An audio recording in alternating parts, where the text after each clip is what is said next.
Hi, my name is Anthony Chase. It is March 15th, 2019, and today I will be interviewing my mother, Patty Chase. Hi, I'm Patty Chase. The date is March 15th, 2019, and Anthony Chase is my son.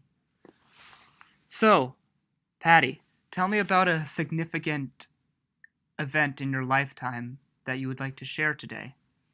I think probably one of the biggest events of my life was 7 years ago when I was diagnosed with breast cancer and how that changed my life surprisingly for the better.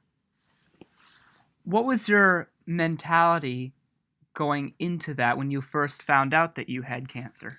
Well, before I even found out, just even the testing, it was absolutely terrifying. And I thought, well, I'm not going to be able to do this. I'm not going to be able to get through this. And truthfully, maybe 5 years earlier, I lost my best friend to breast cancer because she was too afraid to have a suspicious lump checked out. I didn't have a lump. My doctor happened to see a change on an x ray, and it all snowballed from there. Had I gone the route of my friend, I would not have seen my son get to this age to give me this interview. At the time, my son had just turned 12 years old, or actually, when this started, he was 10. And I really wanted to see my son into adulthood. So, to back it up for a second, when you were talking about your friend, did you use her side to continue to get more appointments? Like you didn't want to end up like her? Exactly. Exactly. I mean, I saw it firsthand.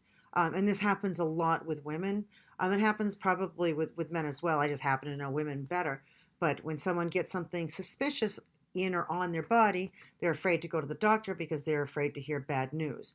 And really, you got to face that to get to the other side. And the perspective that changed me was to actually face the news, which is the most frightening thing you can ever face. And then once you get over that hump, when you fight to save your life, it changes everything. Because from that point on, I started living a life without fear. Had you ever faced something as significant as this beforehand? Not well, in a way, something is life changing. Of course, was when I had you, and it's scary because you've got stuff to go on with your body, and you know your life is going to change. But it never crossed my mind, and it certainly wouldn't have occurred to me in this day and age that having you would have killed me. But this is a whole different perspective. In that, I remember distinctly coming back from the doctor and looking out the window that we're sitting next to, and thinking this might be the last fall I ever see. I might not live another year. So that changes everything significantly. In some people, it makes them more fearful because they realize how delicate life is. Some people, like me, the more I faced the scary things, which were the tests and the operations and the treatment, the stronger I became because I realized if I could face and deal with that and eventually, hopefully, conquer it, then why would everyday things scare me? So you had like the mentality, if I can do this, then I can do that, and then it's all kind of downhill from here. Kinda. Yeah, yeah. I mean, and I hate to sound like your typical lifetime television movie cancer patient where I'm singing, yeah, the praises of life, because it's not like that at all. But for me, from my experience, it just changed the perspective that why am I so worried about being stuck in traffic? Why am I so worried about being late to work, which I'm not usually late, but why am I worried about this or that when I really faced my own mortality and the possibility of my son growing up without a mother?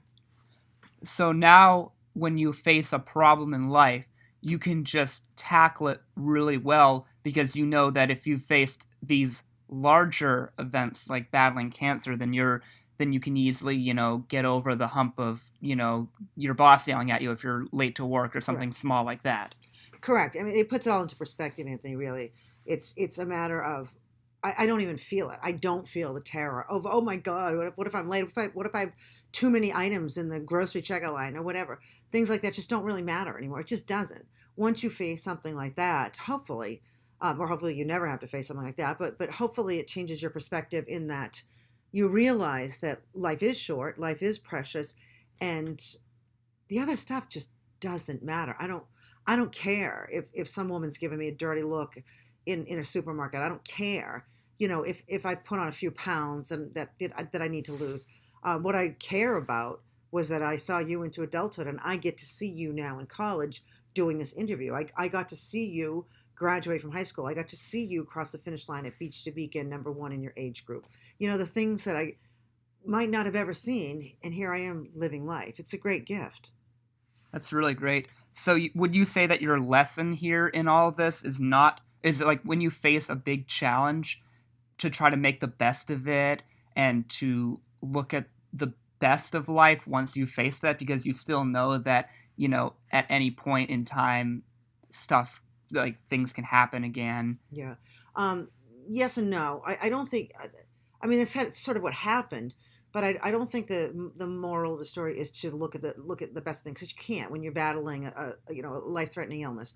I think the moral of the story is to just face it, just to do your best to fight it, and give it your best shot. Not to cower in fear, because if I did like my friend Cindy and cowered in fear, I would not have survived. I wouldn't be sitting here to get to the next step, which, like you say, is make the best of things. So I think the best of things sort of comes later. That's sort of a gravy, if you will, or that's dessert. Right. But really, the moral is face your crap.